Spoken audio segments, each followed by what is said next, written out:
Welcome to Butterflies of Wisdom, everyone, and happy June to those of us who have birthdays in June. Happy almost birthday. Happy almost birthday to Jennifer, who's my guest today. She's June 17th. I'm June 22nd, so we're not that far. But the reason why I brought Jennifer on is to talk about my other favorite love, other than podcasting, is art and art museums. And believe it or not, Jennifer not only is a podcaster, but she has a day job in art collecting and art creation. And so without further ado, I'm going to let Jennifer take it away.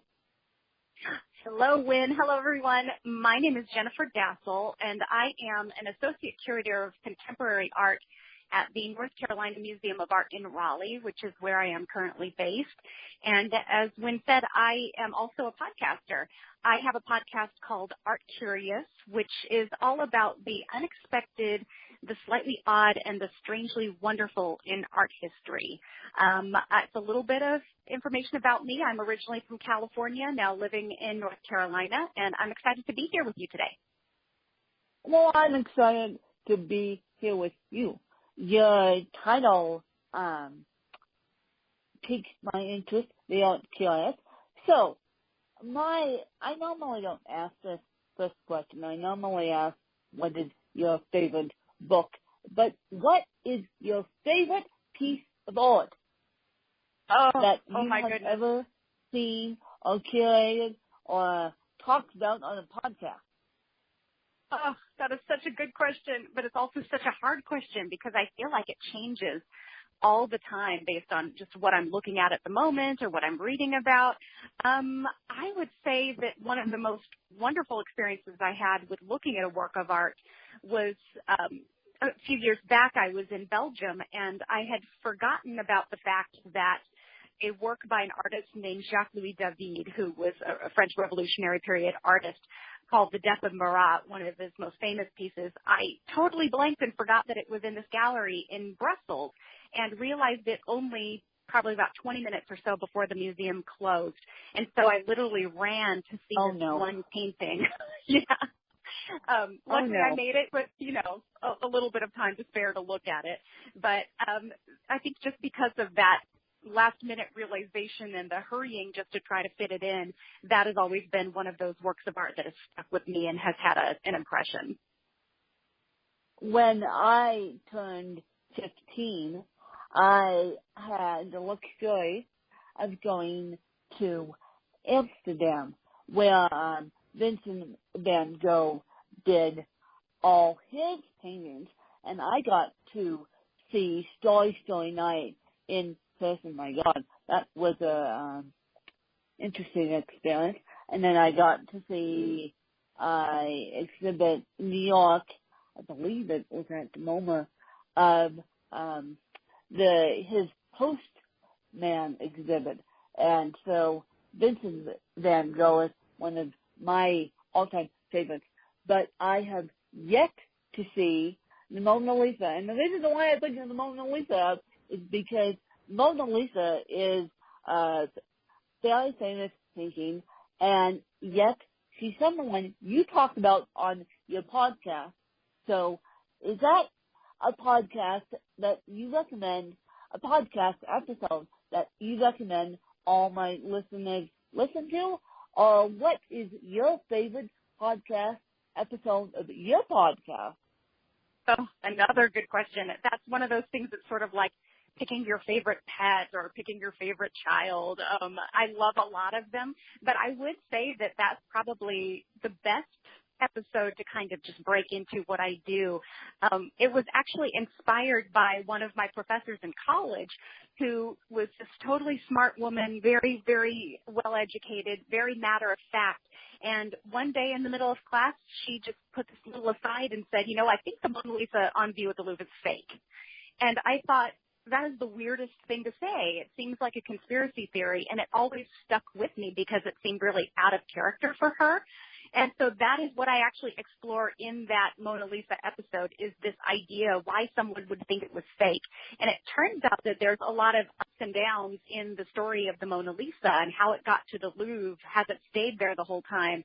And it turns out it's been stolen once at least, possibly twice, and there are known art forgers who may have been in play. So there's all kinds of weird stories and weird histories, and that is kind of the whole reason behind me doing this podcast, is highlighting these stories and getting people who may not always be interested in art and art history, maybe getting them to be a little more interested in it and learn a little bit more.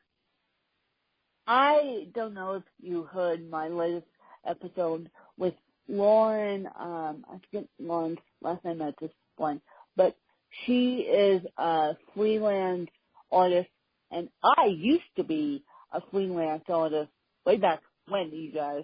Way back when I did freelance art myself, digital art, from 2006 to about 2012. Yes, my art is still hanging around online, but the reason why I asked you that is because when you're looking at these delicate pieces like the Mona Lisa, do you have to wear white gloves?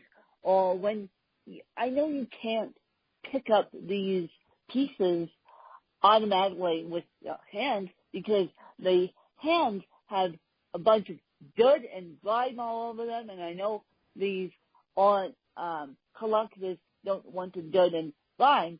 So give us a typical day of an art curator, and give us a typical day of what we can do as a community to help the art curators out there not to breathe on the paintings or not to do anything stupid to the paintings. Yeah. Oh my goodness. I think the most important thing is just not to touch at all. I think that's something that touching. No touching. No touching paintings. No touching paintings. Even if it's something like a marble sculpture and it looks like a rock and it's very solid, you're right. The dirt on your hands, the oil on your hands, just even small bits can eventually erode and degrade works of art, no matter what material they are. I was just about to say that. So, around the Mona Lisa, I know they have a velvet robe. I know they have all this stuff around it. And you can't necessarily take pictures because what I've been told, and you can correct me if I'm wrong, is a flash from the camera can do damage to the paintings too. Yes, that is exactly right. That's why in a lot of places you will see signs where they say that photography is permitted, but only if you don't have a flash on your camera. And so it's one of those things that you kind of have to finagle your phone or your camera in a way to make sure that you turn off that flash, because light levels, it seems like that might not affect them, but they really do, especially if it's a more delicate work like a work on paper or a photograph. Those things can fade over time. The pigments in paintings can change color. They can be altered just by light exposure. I've been in some exhibitions where I've seen very, very delicate prints or photographs or drawings, and they're actually displayed in cases that have fabric coverings over them, so that you actually have to lift up the fabric in order to see the work of art yourself. And the rest of the time when you are personally not doing it, it's covered up so that there isn't any chance of this light exposure coming in for anything longer than a few seconds or a minute at a time that can harm or change anything. I personally know that they do that, I believe, at the Hermitage, because I was lucky enough to not only go to Russia, but spend 2 solid days in the Hermitage. And my God, wow, the artwork in that joint is so beautiful. But I know they personally do that because they don't want light thrown. And I know I was with amateur to professional photographer, and he snuck his camera in there, and I was like, you probably should do that.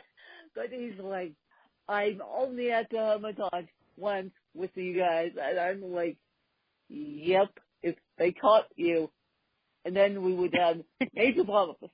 But because of the quality, they're trying to preserve the quality.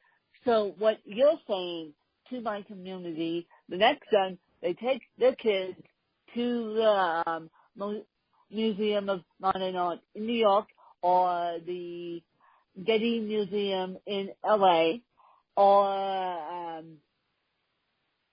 some famous museum or even the Denver Museum in Denver, Colorado, because they bring famous exhibits in no touchy paintings and no taking pictures of paintings. Enjoy the moment. Is that what you're saying? Exactly. That is the best thing, if you can just be there and enjoy, read a wall label, or just be in the moment looking. I think that's the best part. The thing that I also always tell people is that you don't have to like it, especially with someone like me who works with contemporary art. Sometimes it can be a little confrontational or challenging, or some people say that a work of art is ugly. And those are all things that I think it's okay to feel those emotions, and it's okay to think that you don't like something. Mostly, I just want you to look. And if it brings up a positive emotion, I love it. If it brings up a negative emotion, though, that's okay, too. I just want people to look. And what is your favorite book? It doesn't have to be art curation book. It just has to be a book that you go back to time and time again. I have one book that I've been reading every few years since I was probably about 12 or 13, and it's not an obscure one. It's a big one. It's The Great Gatsby by F. Scott Fitzgerald. It's my favorite, and I love it. And the more I read it, the more I keep falling in love with it over and over again. And I know that you guys can find that on Audible and Amazon. I know you guys can, because they still use it in high schools and they still use it in colleges. But what is your favorite podcast if you have time to listen to them? I know you're so busy with the day job that you may not have time to listen to your favorite podcast. Yeah, I try to fit it in when I can, and you're totally right. Some weeks or months are better than others. Oh, I love a lot of them. I think a lot of the ones that I love are really story-based, like You Must Remember This by Karina Longworth, about Hollywood and secrets and lost. Yes. So, You Must Remember This. And so I think we just lost her, but what she was saying is you must remember this. And Grant, we're doing, not on my end, we're doing this interview from a vehicle. So if I get shows back up, we will continue the conversation. But what I did want to tell you guys is if you go to a museum, go when there's less crowds of people and just look at the paintings. No touching the paintings, because touching the paintings is bad enough.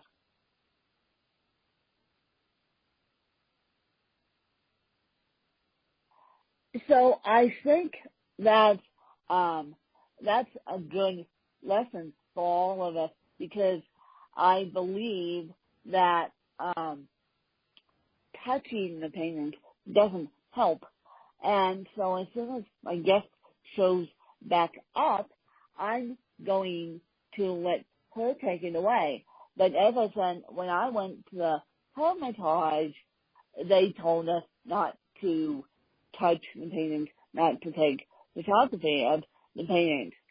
And so I'm going to make an announcement. So far in June, we've got 143 downloads of my podcast, which that's a fair amount, but it's only June 1. As I said, I want 700 downloads, and I'm trying to raise $3,500 to finish my book. And that book will be coming out around August 12th. It's The Mosaic of CP. I'm slowly but actually working on it. And Jennifer so, Dasal.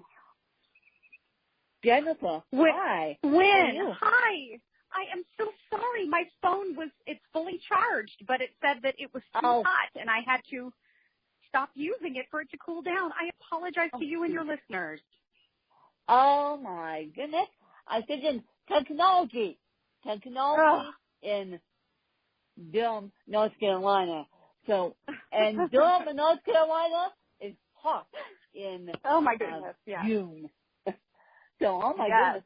So we were talking about, luckily, while you dealt with technology, I spoke about my experience with museums, and I made a couple of announcements.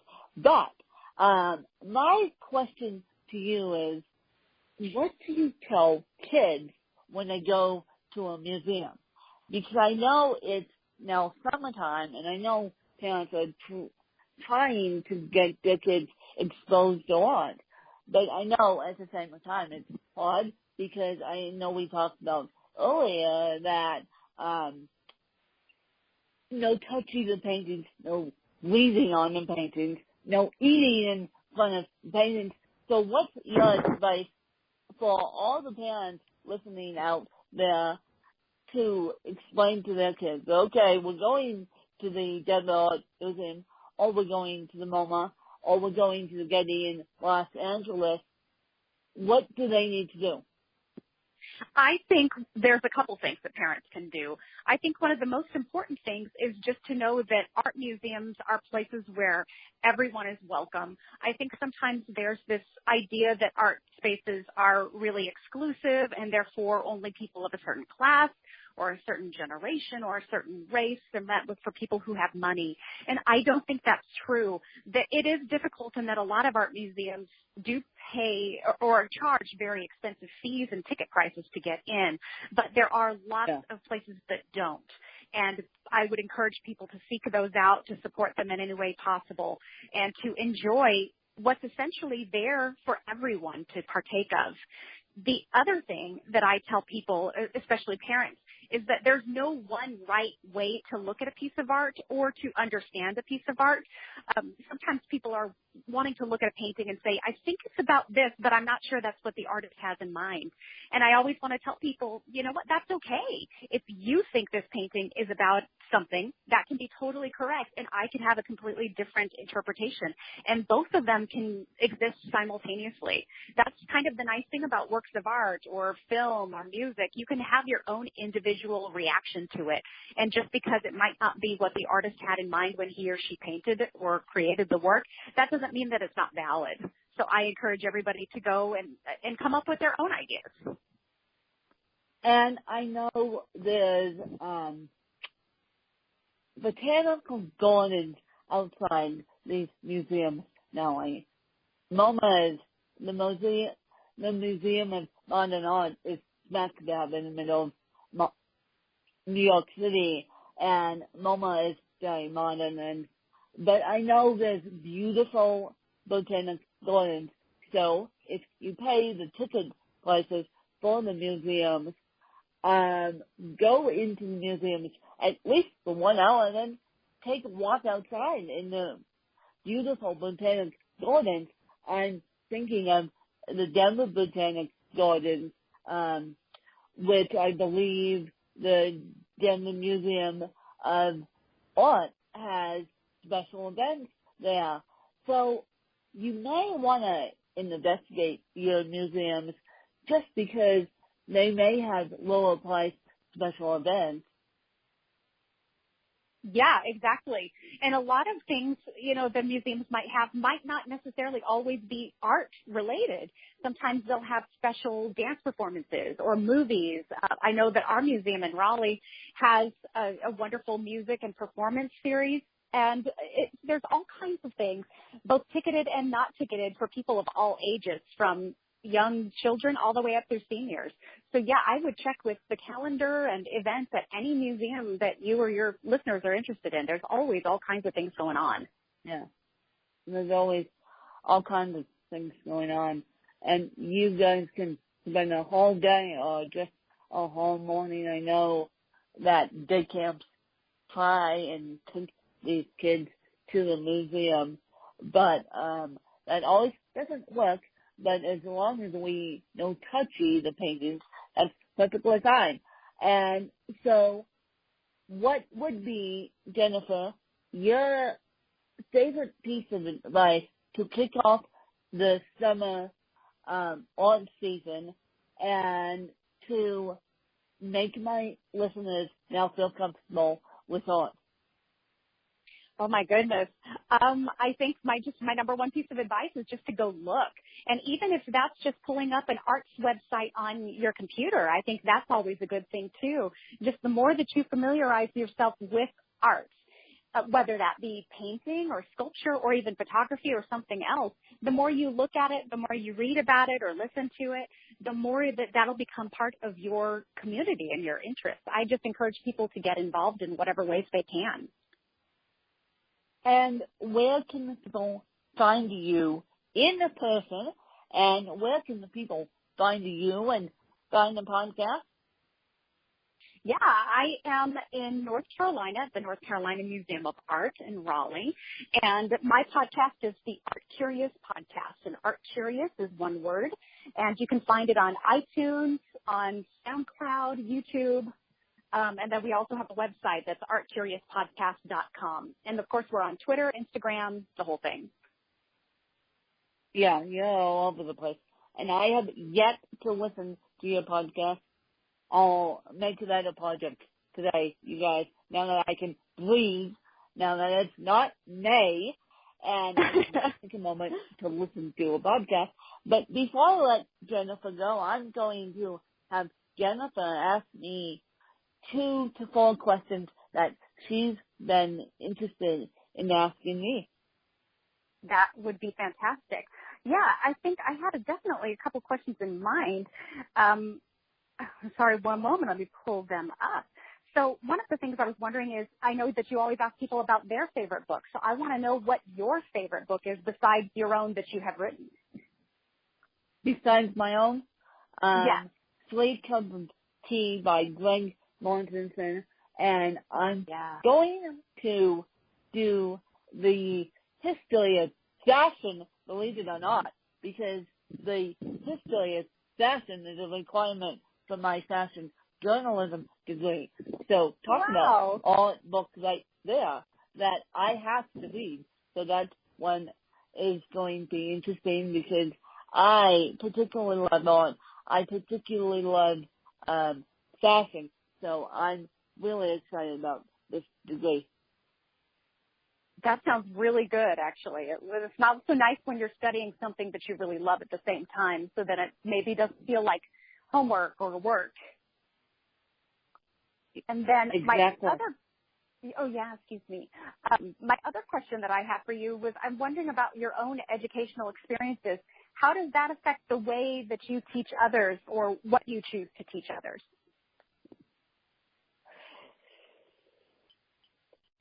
Okay. I'm taking a deep breath here because what I mean with win on a soapbox. I'm sorry, but you people seem to like my soapbox. So I'm taking a deep breath here and ending with win on a soapbox. Win doesn't like special education.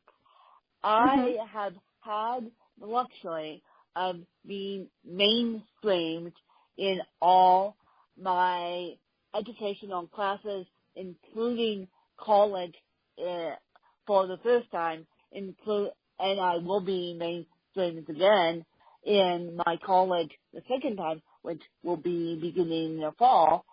So my view on education is let the kids be creative. And I know I'm talking to a kid, and my view on education is we're pushing the creative out of kids. So therefore,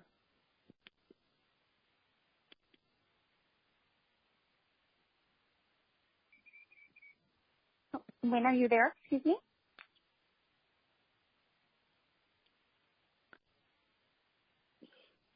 yes, my headphone. I was saying my headphone just fell out of my ears.